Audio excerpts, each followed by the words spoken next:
In this video, I'll show you how to send crypto from Ledger Live. First, open the Ledger Live app on your computer or mobile device and connect your Ledger hardware wallet. Unlock your device with your PIN and open the app for the cryptocurrency you want to send. Next, in Ledger Live, click Send from the sidebar. Select the account you want to send crypto from, then click Continue. Now, enter the recipient's wallet address or paste it into the address field. Carefully verify that the address is correct, then enter the amount of cryptocurrency you want to send.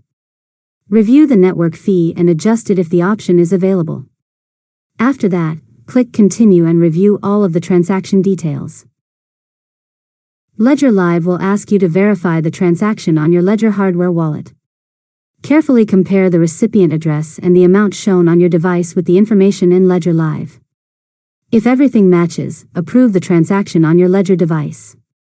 Finally, wait for the transaction to be broadcast to the blockchain.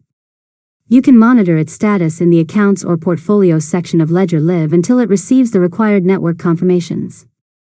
And that's it. You've successfully learned how to send crypto from Ledger Live.